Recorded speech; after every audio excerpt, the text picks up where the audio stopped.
What's up, guys? It is that Panda guy, and I'm here again with another video. And honestly, I don't know why my freaking dog does this every time, but he'll basically like every time I try to record, I swear this dude either starts barking or he jumps in bed with me and starts munching on his bone. It can aggravate me a bit, because I'm trying to do my recording and I don't want his bone chewing in the background. But now that is enough of my just disgusting blabber. I'll kind of explain what goes down here. So first off, we came into Pompeii, and I honestly had expected it to be this alliance, especially since the mic kind of matched up. I'll also say a lot of people don't use the flag that these guys use, so I was able to generally figure out who they were. And I saw them, and honestly they had a really good chance of winning, but they didn't have their whale. I didn't see their whale player here.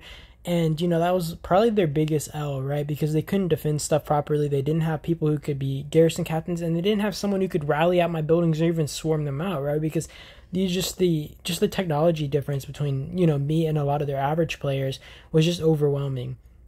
And, we basically came in, and I will say that I've had this issue with registering players. I didn't register a lot of our main players, so we actually didn't have our fighting force, like our main fighting force that we generally do. So it kind of was, a little sucky. Also, I registered Changer because this dude literally asked me to, and he didn't show up. It's the same dude who would register himself and other people, and then those people wouldn't show up, he wouldn't show up. I swear, I'm actually a little annoyed right now because this dude does it. He does it so much, and it gets on my nerves. But what do you do? But basically, you guys kind of get the point. Also, I don't know if you guys noticed that, but I was swarming the helipad, and instantly I was like, this is whatever. Also, this is 3 times speed, but I saw that they had this, just this good garrison captain. The trades were, kind of even, and I decided to swarm out the bases first. And when I did that, I decided okay, I'm gonna swap back to helipad now. And lucky for me, they actually had kind of pulled out their garrison captain, and I was able to just swarm out a Martin and probably someone with worse technology. So that was honestly really great. And in the case of the helipad, they could have just held it forever as long as they had reinforcement power. So that's one reason I was going to swarm them out. And it just went well. So I ended up getting this helipad. I was able to teleport up and just cause them more issues. I wanted to take this helipad and just cause problems. And I'm not trying to say this to be rude, but honestly, I came in and I saw their alliance, and I was pretty confident in winning. I played a little bit more defensive. I was missing a lot of marches on my accounts because basically I devoted 2 marches off each of my accounts right off the bat into our outer outpost to make sure they couldn't, capture them. And then I decided that I was going to work up here, take over the helipad, port in, and then basically I was going to cause as much havoc as possible. And to be honest, we could have done a lot better. I didn't really need to focus on their bases as much as I did. I also should have refreshed my marches when I teleported up, but I didn't want to refresh my marches on my accounts because that would have been really just not time efficient, and it would have taken me a minute or two to actually recall all my marches on each account, put them back on the field, and then swarm out some buildings. And basically I stopped soon after kind of teleporting my accounts up here, and I decide that I'm not going to keep swarming their stuff out because we are catching up on their points, but I was like, there's no reason for me to just focus on these bases for so long. It's a waste of my time. And this is, an issue that I faced a lot in the past where I would over focus on, bases or even field fighting. And I don't know if you guys noticed that, but I learned from my mistakes, and I wouldn't field fight them on helipad area. I wasn't just going to swarm out their marches because then I would slowly lose my, my marches. They would lose their fighting power. So I decided it would be best just to burn the bases out as fast as possible, even if I'm taking a bit of side damage trades that are bad, and also take over helipad, right? I didn't need to focus on the field.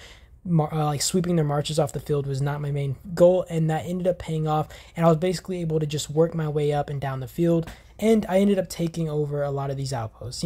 Also, don't know if you guys noticed here, but Shelby had basically reinforced this thing with some of his alts and stuff, and one of his alts was garrison captain. You got to pay attention to that, and you guys see there I actually changed him into becoming the garrison captain, which was god tier move right there. I don't know if you guys got to take note. You guys got to have an R4 or R5 kind of on top of that kind of stuff to make sure garrisons are being held properly.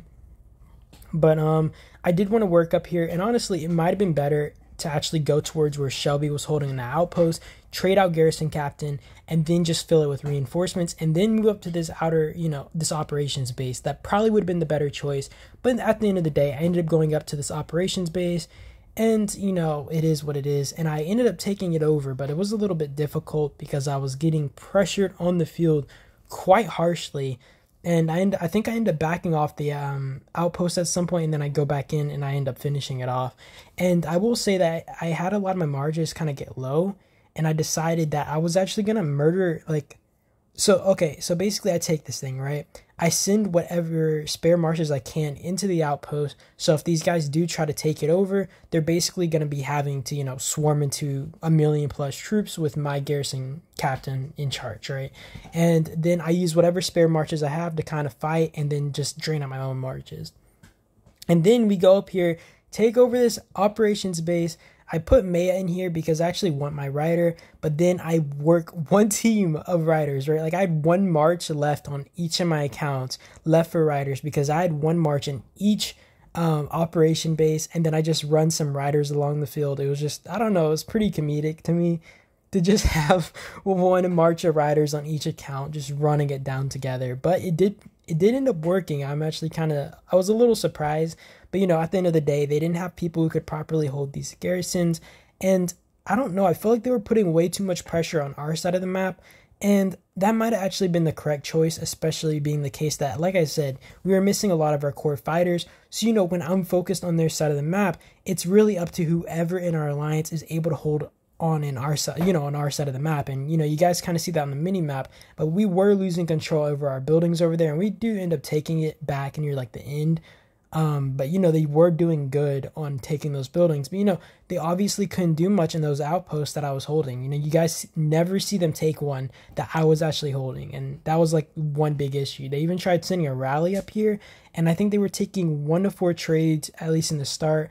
I think they end up taking 1 to 3 trades overall, at least might wise, because they end up swarming it down, but they weren't really able to do much.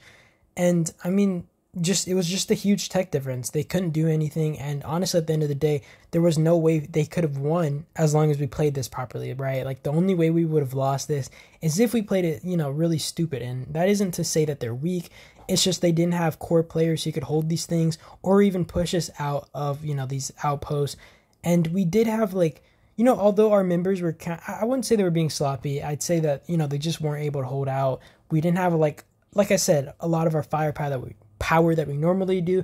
They ended up taking over the helipad earlier in the game, so they were able to teleport up there, kind of cause mayhem in our back lines.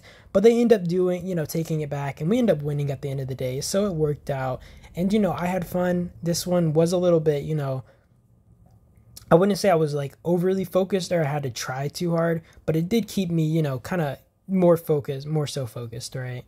And, it was a bit fun. You guys will also see for the last 4 minutes, I think, just reports, if you guys want to watch in on that. I probably will cut off my audio when the reports come, just so you guys can watch that. But yeah, I do hit some bases near the end here. I hit these guys and the hit on their helipad just for a last hoorah with my, my one rider march on each.